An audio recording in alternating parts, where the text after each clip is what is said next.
मतलब एक क्रिएटर की जगह ये बोलेंगे कि बहुत सारे रिलीजन बहुत सारे व्यूज रखते हैं, जैसे क्रिश्चियनिटी रखता है और इस्लाम रखता है, जुडाइज्म रखता है। तो मेरे को उसमें इस्लाम का और थोड़ा जुडाइज्म का जो बताते हैं कि वन वन गॉड है, इसकी कोई मतलब उसका इमेजिन करना मतलब अपनी इमेजिनेशन के बियॉन्ड है, ये थोड़ा मजबूत लगता है मेरे को।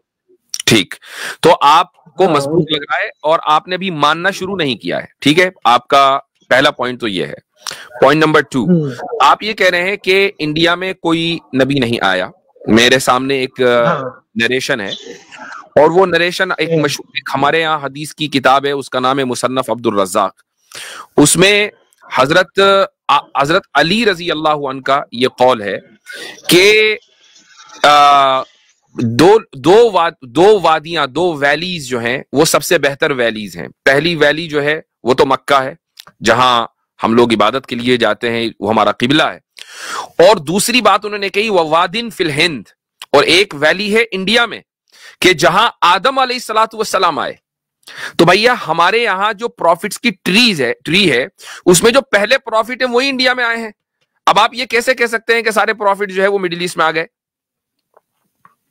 पहले ही इंडिया में है।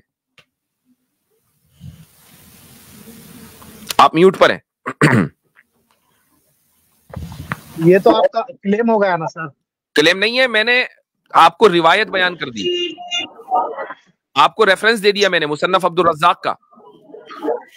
मेरा बोलने का मतलब ये है सर कि उनके जो टीचिंग जो है वो हम तक नहीं आए। जैसे आपने सवाल चेंज कर दिया, आपने कहा नबी नहीं आए, तो मैं उसका जवाब दे दिया कि नबी आए हैं। और मैं ये भी बता दूं कि बहुत नबी आना या ना आने का इसका मतलब, आपका सवाल यही था, जो सवाल आपने किया आप उसी पर रहिए, सवाल बदलिए मत। आपने सवाल किया कि सारे प्रॉफिट्स मिडिल ईस्ट में आए हैं।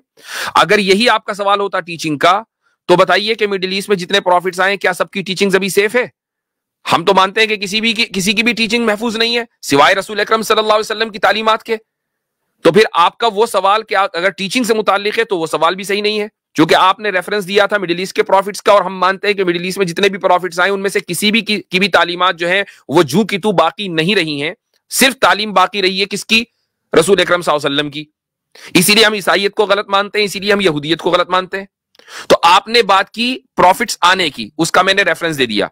प्लस इंडियन हिस्टोरियंस इस बात के जो यानी बहुत सारे हिस्टोरियंस ऐसे हैं जो मुसलमानों में, वो ये साबित करते हैं कि अयोध्या में हजरत शीस अलैहिस्सलातु वस्सलाम का मजार है। हालांकि हम उसको 100% उसको वेरीफाई नहीं कर सकते, उसके लिए उसका कोई तरीका हमारे पास नहीं है, लेकिन बहरहाल ये एक हिस्टोरिकल समझ लीजिए कि क्लेम है। हजरत शीस अलैहिस्सलातु वस्सलाम कौन है? हजरत आदम के पोते हैं। तो भाई अच्छा एक चीज और मैं बता दूं, आप कोई भी क्लेम ही के दर्जे में है। मैं एक समझ लीजिए कि कोई 10 साल पहले गया, मेरा सफर हुआ तमिलनाडु का। तो तमिलनाडु में जहां से वो रास्ता जिसको आप लोग राम सेतु बोलते हैं और मुसलमान उसको बिरज आदम बोलते हैं, तो वहां पर जो मेरा जाना हुआ, वहां पर 2 कब्रें हैं, बड़ी लंबी लंबी कब्रें हैं, वो 60-60 गज की। तो अब ये नहीं पता कि भाई कौन उसके अंदर है, लेकिन बहरहाल लोगों से पूछा भाई किसकी कब्र है, एक ने कहा ये हाबिल की है, या दूसरी कब्र काबिल की है। तो जिसने मुझे बताया, मैंने उसके मजाकन पूछा कि भाई कातिल और मकतूल दोनों एक ही जगह दफन है, ये क्या बात हुई है कि कहीं और होता दूसरा कहीं और होता। लेकिन पॉइंट ये है कि इंडिया की हिस्ट्री में हजरत आदम अलैहिस्सलातु वस्सलाम का नाजिल होना ये हमारे यहाँ हदीस की किताबों में मिलता है। लिहाजा आपका ये सवाल तो गया खत्म। अब रही ये बात कि तालीम किसकी महफूज है, भाई तालीम अगर महफूज नहीं थी इसीलिए तो अगले नबी आए। आपको अगर आपने ये मान लिया, आप पॉइंट नंबर 1 अगर आप ये मान रहे हैं कि जो कॉन्सेप्ट ऑफ वननेस है वही स्ट्रॉन्गेस्ट कॉन्सेप्ट है, यानी अल्लाह एक है, आप अगर ये मान रहे हैं कि अल्लाह ने अंबिया भेजे हैं, ठीक है, ये भी आपने मान लिया। अब तीसरा पॉइंट ये रह जाता है कि भाई तालीमात किसकी महफूज हैं, तो आप उस नबी को माने जिसकी तालीमात महफूज हैं। तो रसूल अकरम सल्लल्लाहु अलैहि वसल्लम से पहले जितने भी अंबिया हैं उनमें से किसी की तालीमात महफूज नहीं रही। अब जो आखिरी रसूल है उनकी तालीमात महफूज है, आप उनके दीन को कबूल कर लीजिए आपके स्टैंडर्ड के एतबार से। जी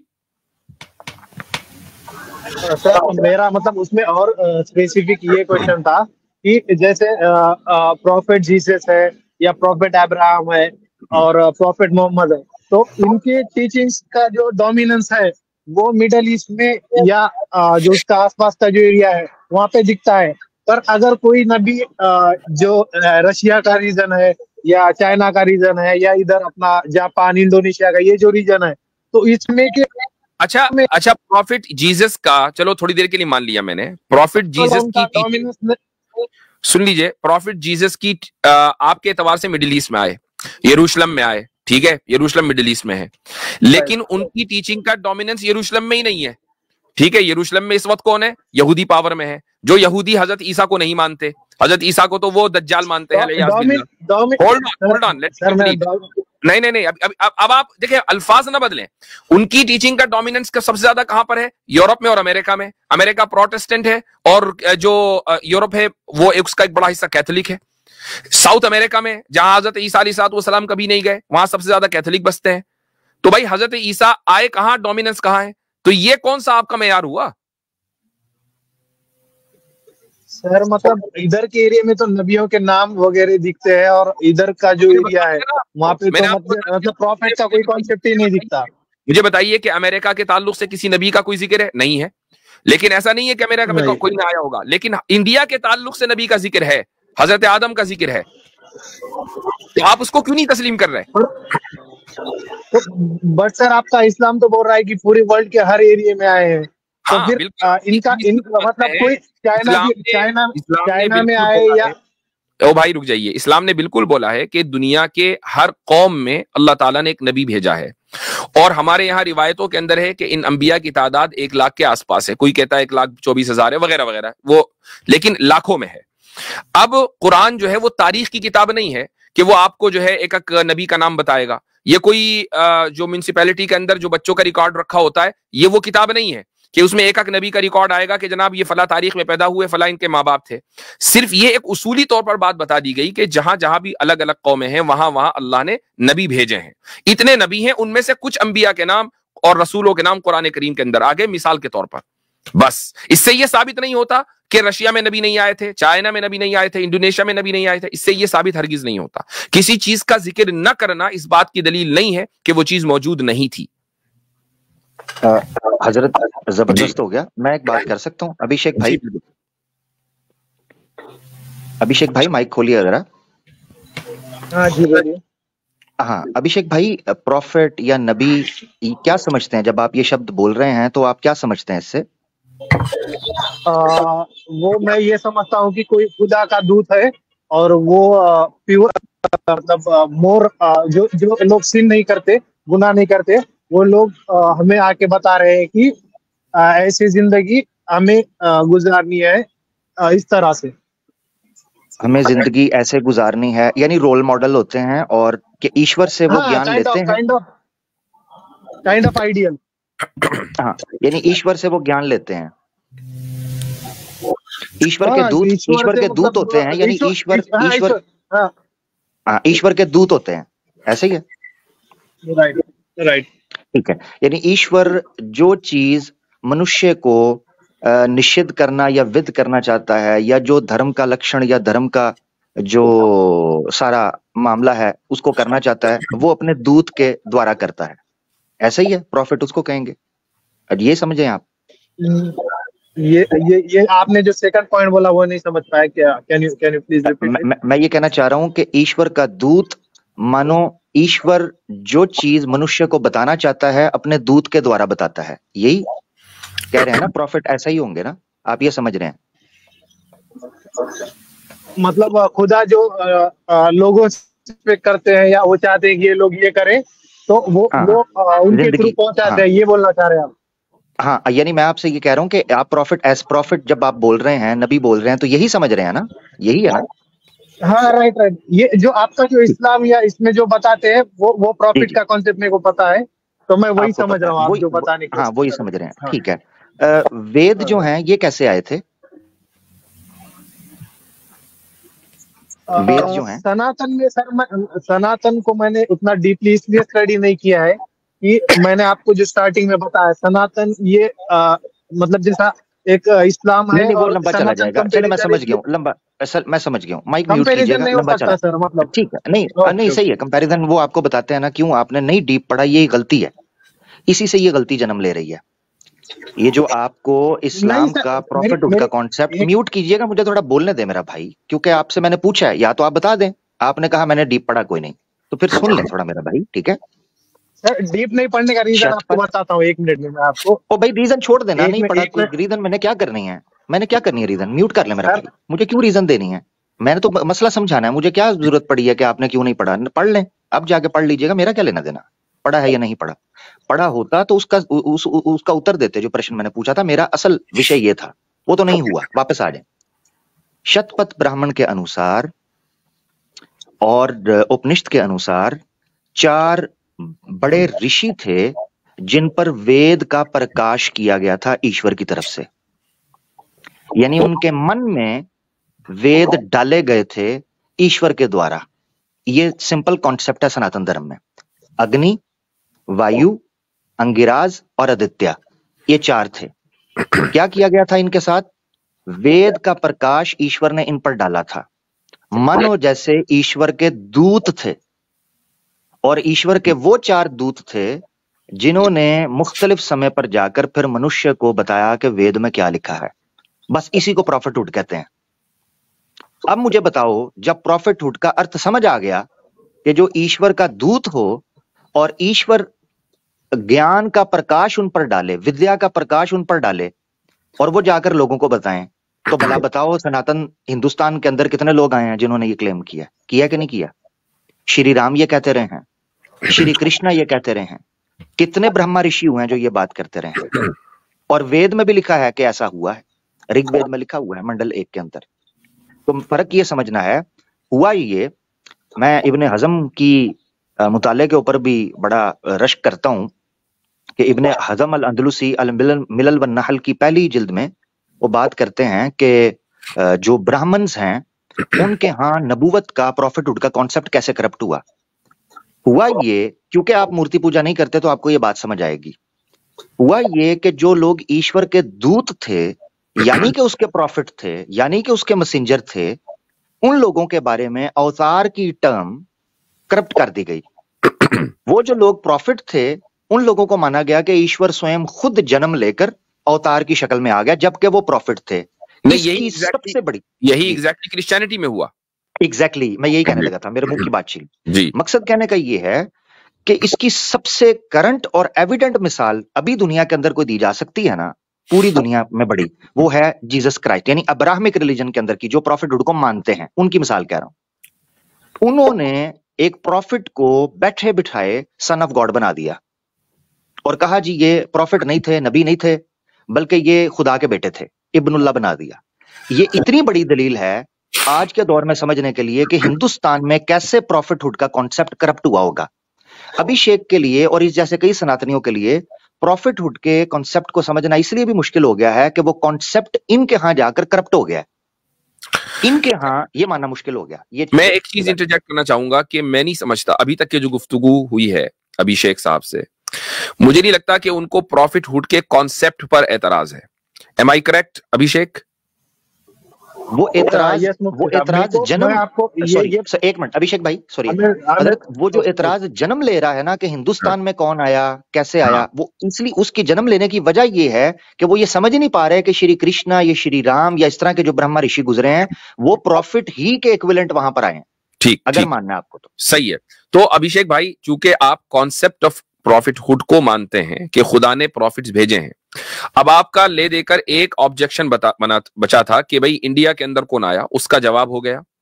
और बहुत सारे ऐसे नाम निकल कर आ गए कि जिन्होंने क्लेम किया है कि खुदा ने उनको इंस्पायर किया है, और खुदा से जिनको इंस्पिरेशन मिलती है उन्हीं को नबी कहा जाता है। हम ये नहीं कह रहे हैं कि वो नबी थे, लेकिन हम ये कह रहे हैं कि ऐसे बहुत से फिगर्स हैं कि जिन्होंने ये क्लेम किया है कि उनको खुदा से इंस्पिरेशन मिली और लोगों ने उनको खुदा का अवतार समझ लिया। तो इसका मतलब यह हुआ कि इंडिया के कॉन्टेक्स्ट में हमें कुछ नाम पता है, और जिनमें हजरत आदम अलैहिस्सलातु वस्सलाम का जो नाम है वो इस्लामिक लिटरेचर वेरीफाई करता है। तो अब आपका ये वाला जो ऑब्जेक्शन है वो खत्म हो जाना चाहिए। That is the point. हजरत ये एक ऋग्वेद का मैं मंत्र पेश करना चाह रहा हूं आपकी स्क्रीन पर। ऋग्वेद मंडल 1 सूक्त 31 है और मंत्र है 1। इसमें लिखा है, जो ईश्वर की आज्ञा पालन धर्म यानी पवित्र लोग होते हैं, धार्मिक लोग हैं, और विद्वानों के संग के सिवाय और कुछ काम नहीं करते, यानी हमेशा नेकी के काम, अच्छे कामों में लगे रहते हैं, तो उनकी परमेश्वर के साथ मित्रता होती है। वो परमेश्वर के बलि बन जाते हैं, दोस्त बन जाते हैं।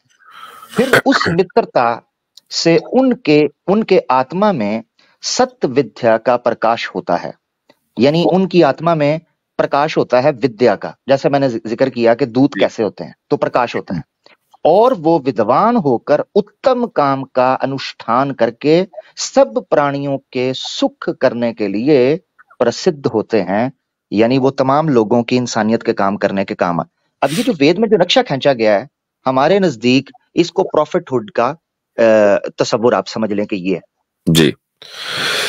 ठीक है, तो चलें जी अभिषेक साहब, आपके एक ऑब्जेक्शन पर बात हो गई है, दूसरा ऑब्जेक्शन पर किसी और वक्त बात करेंगे।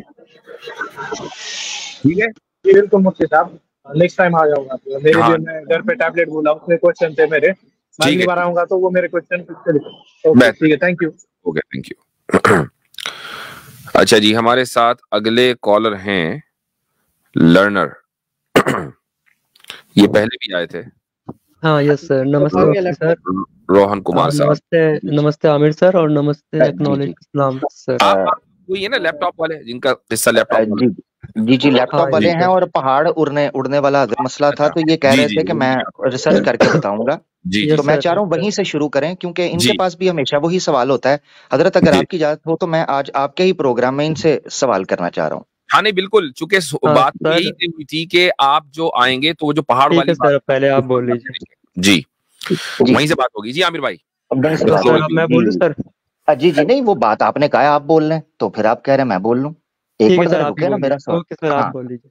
जी सर, टाइमर लगा देंगे तो अच्छा रहेगा, क्योंकि टाइमर 2 मिनट का टाइम आपके लिए, 2 मिनट का टाइम मेरे लिए। ओ भाई, ये कोई ऑफिस में नहीं बैठे हुए, टाइमर इधर हम आपकी मर्जी से तो लगेगा, आप मेरे साथ चलेंगे ना जी। हाँ, ये देखें जी, पहले इनको इंग्लिश का अनुवाद इस वक्त दिखाया था। कहते हैं जी मैं नहीं मानता JL शास्त्री जो है वो अपनी तरफ से को गपशप जो है वो मारते हैं। ठीक है, तो ये आपके सामने जनाब ये देखें, श्रीमद् वाल्मीकि रामायण है, गीता प्रेस गोरखपुर है। ठीक है जी, और यहाँ हम चले जाएंगे। इन्होंने ट्रांसलेशन के बारे में बात की थी, ये मैं आपके जाने के बाद भी दिखा चुका था, आज भी इसको हम दिखा देते हैं। ठीक है जी, ये जनाब मेरे साथ चलिएगा, ये जरा पढ़ें अपने लर्नर भाई, आपकी हिंदी मुझसे अच्छी है तो जरा मेरे साथ चल के पढ़िएगा। ये यहाँ से तात पूर्व काल के सत्युग की बात है। उन दिनों पर्वतों के भी पंख होते थे, वे भी गरुड़ के समान वेगशाली होकर संपूर्ण दिशाओं में उड़ते फिरते थे। जी आगे भी, हाँ यहाँ से। उनके इस तरह वेगपूर्ण उड़ने और आने जाने पर देवता, ऋषि और समस्त प्राणियों को उनके गिरने की आशंका से बड़ा भय होने लगा। जी आगे। इससे सहस्त्र नेत्रों वाले देवराज इंद्र कुपित हो उठे और उन्होंने अपनी वज्र से लाखों पर्वतों के पंख काट डाले। जी ठीक है जी, हाँ आगे भी पढ़ना चाहें, जितना पढ़ना चाहें पढ़ें। 121 से लेके 124 तक सर मैं पढ़ चुका हूँ, इससे पढ़ के आ चुका हूँ। गीता प्रेस गोरखपुर है। आपको पहले बीजेपी की ई बुक लाइब्रेरी जो है वहां से JL शास्त्री साहब का, प्रसाद साहब का तर्जुमा दिखाया, ट्रांसलेशन दिखाया, आपने कहा मैं नहीं मानता उनको। गीता प्रेस गोरखपुर का हिंदी अनुवाद है, इस पर क्या कहेंगे? जी भाई। ठीक है सर, तो आप टाइमर लगाएंगे, क्योंकि पिछली बार आपने टाइमर लगाया था, मेरी बात कंप्लीट नहीं हो पाई थी और आपने बोला था कि आपको कुछ समझ नहीं आया। आप बोले अगर हमें लगेगा समय जाया कर रहे हैं तो हम आपको रोक देंगे। ठीक है, ठीक है। तो सर आप बीच में नहीं बोलेंगे, क्योंकि जो पिछली अधूरी बात रह गई थी वो मैं बोलना चाहता हूँ। ये इसका जवाब दें, इसका जवाब दें मेरा भाई। पर आपने जैसे लांछन भी लगाए हुए थे, तो मेरा भाई मेरी बात सुनो। अगर तो आपने लाड नखरे करने हैं ना, तो भाई उसका समय नहीं है। मैं माजरत चाहता हूँ, हम सबका समय कीमती है। ये जो सामने प्रश्न रखा है इसका उत्तर दे दीजिए, या इसको डिनाउंस करें, हाँ मैं डिनाउंस का प्रूफ। मैं पिछली बार भी सर मैंने डिनाउंस किया था, अभी मैं इसको डिनाउंस करता हूँ। वजह क्यों? क्योंकि इसका कोई साइंटिफिक प्रूफ नहीं है ना। ट्रांसलेशन ठीक है? हाँ ठीक है सर। यानी कि JL शास्त्री ने ट्रांसलेशन, सॉरी जी हजरत, मैंने कहा किताब गलत हो गई फिर। हाँ सर, इसको पहले और मैंने जितना स्टडी किया, मैंने और भी रेफरेंसेस मैंने पढ़ के देखे। JL शास्त्री का तो सर मैं अभी भी नहीं मानता कि कुछ रेफरेंसेस उसमें गलत दिए गए हैं। ये ठीक है, JL शास्त्री ने जो ट्रांसलेशन किया डिट्टो ये है, वो ठीक है फिर? हाँ वो ठीक है सर, मैं तो ये बोल ही रहा हूँ, ये वाली जो बात है ये साइंटिफिकली ठीक नहीं है। क्यों साइंटिफिकली ठीक क्यों नहीं है? उसका क्या कारण आपको नजर आया?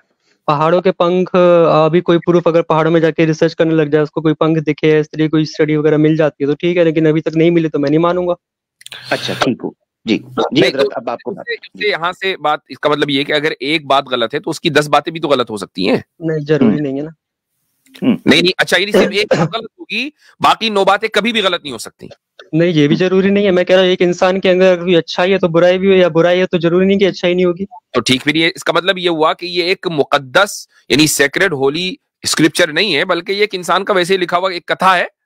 अच्छा अच्छा, तो उस हिसाब से सर फिर कुरान भी नहीं है, क्योंकि कुरान वाला जब मैंने मून का स्प्लिट का कोई प्रूफ नहीं मिला अभी तक। जब हम बात करेंगे तो करेंगे, अभी हम इस पर बात कर रहे हैं। क्या जब आपने इसकी गलती को तस्लीम कर लिया, देखो कुरान की गलती को तो हमने तस्लीम किया नहीं, आपने इसकी गलती को तस्लीम कर लिया, तो आपके नजदीक ये एक होली स्क्रिप्चर अब नहीं रहा, ये एक इंसान का लिखा हुआ वैसे ये कथा कहानी है। जिस तरीके से जिस तरह चाचा चौधरी है और अली बाबा 40 चोर है, ऐसे ये भी है। मैं बताता हूँ सर, देखिए सर क्या हुआ है। आप इसको अब होली स्टेटस क्यों देंगे जबकि आपने उसकी एक बात को रिजेक्ट कर दिया? अभी तो और स्टडी करूंगा सर, मेरे को अभी तक तो नहीं मिला, तो मैं इस बात को नहीं मानता, इस वाली लाइन को नहीं मानता सर। मैं इस लाइन को मैं नहीं मानता, इस लाइन को मैं नहीं मानता। ठीक, अब एक लाइन को न मानने की वजह से हम ये बात कह रहे हैं कि इस बात की पॉसिबिलिटी हो गई कि इसमें 100 लाइनें भी गलत हो। जब एक गलत हो सकती है तो 100 भी गलत हो सकती हैं। ये पॉसिबिलिटी है, पॉसिबिलिटी की बात हो रही है। हाँ हाँ, ये हर धर्म में पॉसिबिलिटीज है, हर धर्म में पॉसिबिलिटीज है। आपके एतबार से, हमारे एतबार से नहीं है, आपके एतबार से this is your world view, this is your narrative, ये हमारा नैरेटिव नहीं है। अब जब नैरेटिव सर, आपके नैरेटिव के हिसाब से ये लाइन सही है। बीच में नहीं, लर्नर सुन ले, लर्नर सुन ले, बीच में नहीं बोले।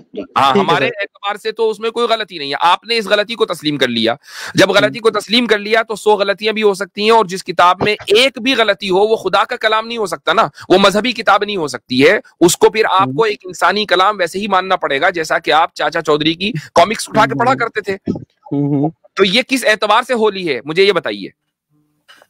तो अगर मुझे इस चीज का, आपको, मुझको, अगर हमने कोई ज्यादा स्टडी नहीं कर पाई है और हमें लगता है ये चीज गलत है, ठीक है, अभी एट प्रेजेंट तो मैं इसको गलती बोलूंगा ना।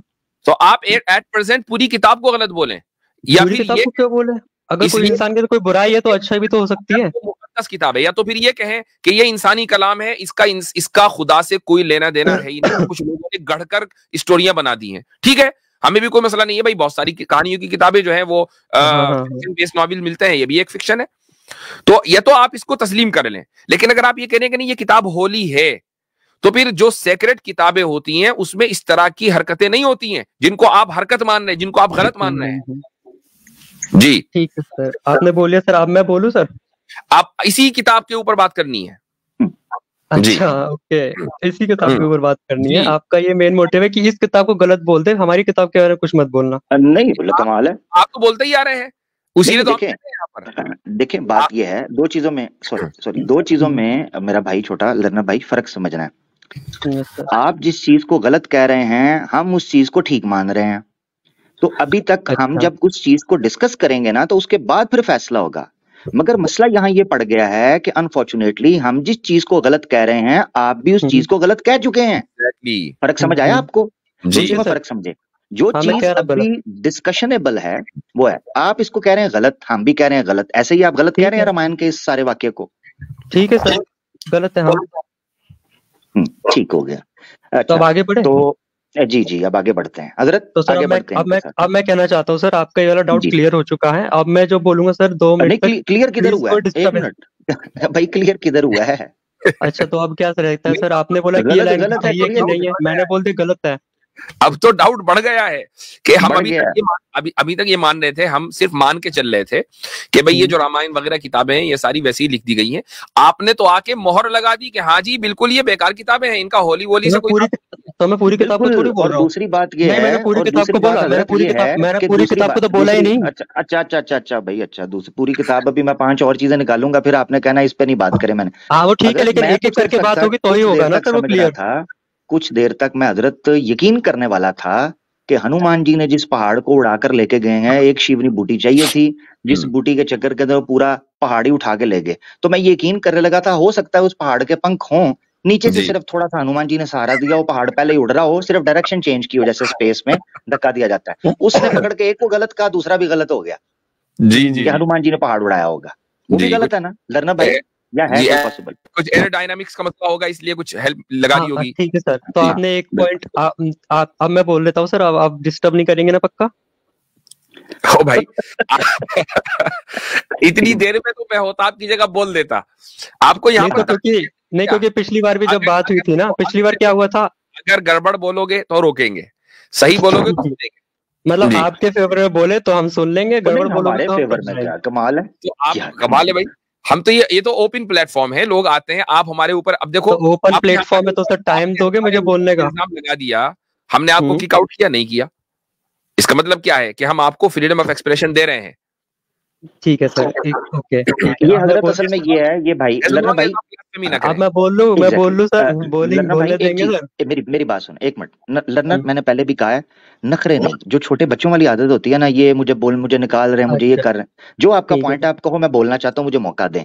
इतनी सी बात, इतनी देर से कि मैं बोलना चाहता हूँ, मेरे साथ ज्यादती कर दी, मुझे खाना कम दिया, बड़े भाई को रस ज्यादा दिए, ऐसे नहीं, ये नखरे ना करें, अपनी बात रखें मेरा भाई जी, जल्दी से रख लें। ठीक है चलो, थैंक यू, अब टाइम दे दिया आपने। अब सर मैं ये बोलना चाह रहा हूँ, पिछली बार जो बात हुई थी, एक तो सर आपने मेरे ऊपर ये बोला था कि ये बैसाखी वर्ड मैंने यूज किया, ये एक्स मुस्लिम जैसा कुछ चीज है, तो बैसाखी वर्ड सर मैंने आपकी ही स्ट्रीम से सीखा है, जो आप convince me to become Hindu वाली जो चीज है ना, वहां पर आप बैसाखी बोलते हैं, वहां से सीखा। दूसरी चीज सर, मैं आपकी स्ट्रीम में मैं ज्वाइन नहीं कर पाता क्योंकि आपने ब्लॉक कर दिया। तीसरी चीज सर, आपने एक मिनट नीचे बैठो, सॉरी हजरत, एक मिनट, ये क्या, ये हमारा टाइम, उसने नखरों की लिस्ट बनाई हुई है बच्चों की तरह, इतने दिनों से उसने लिस्ट, पॉइंट नंबर 1 जी मुझे ये कहा था कि जी मैं वो बैसाखी मैंने बोली थी, वो परसों की बात लेके बैठा। ओ भाई क्या हो गया है, मुझे ये नहीं याद कि मैंने दोपहर को खाना क्या खाया था, आपने लिस्ट बना के रखी है। ओ भाई जियो, जिंदगी बड़ी थोड़ी है, खुश रहो। जो टू दी पॉइंट, जो कोई एतराज है इस्लाम के ऊपर मेरा भाई, वो रखो। उसने अपनी टू डू लिस्ट टिक, जिस तरह बच्चों को फ्रिज पर लिख कर दिया जाता है, इतने बजे नाश्ता करना है, इतने बजे यूनिफॉर्म इस्त्री करना है, इतने बजे स्कूल की बस आएगी, इतने बजे ट्यूशन वाले टीचर आएंगे, ये क्या है? लर्नर भाई सवाल रखो अपना मेरा भाई। ठीक है सर, आपकी मेहरबानी। हाँ, लास्ट चांस है आपके पास लर्न करने का जी। वैसे भी आप लर्नर है ना, कम से कम अपने इस लक़ब और इस टाइटल की तो लाज रखें जी। सर एक बात बोलिए सर, मैंने आज तक कभी आपके धर्म को कभी कुछ नहीं बोला, इस्लाम के ऊपर कोई गलत नहीं बोला, ना ही कोई ब्लास्फेमी की है। मुद्दे पर आ जाओ।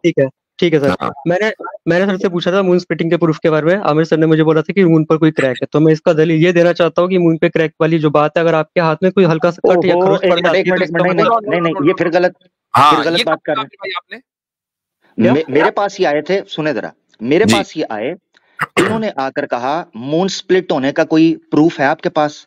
मैंने उस वक्त भी इनको कहा कि अगर साइंस की बुनियाद पर आप हमारे साथ पूछना चाहते हो, मेरी पूरी वो वीडियो मौजूद है, अगर कहोगे क्लिप भी लगा दूंगा। उस पूरी वीडियो के अंदर कहा साइंस हमारे लिए प्राइमरी एविडेंस नहीं है। मून के बारे में जो रिसर्च सर्कुलेट कर रही है, उसमें एक जगह पर नासा ने एक बात की थी, वो ये बात थी कि मून के ऊपर, और मैंने वहां पर बताया था कि हमारे यहाँ जो ये मून स्प्लिटिंग की बात है, इसमें 2 बड़ी आराम मैंने अभी तक पढ़ी हैं उलमा की, वो भी एक्सप्लेन की थी।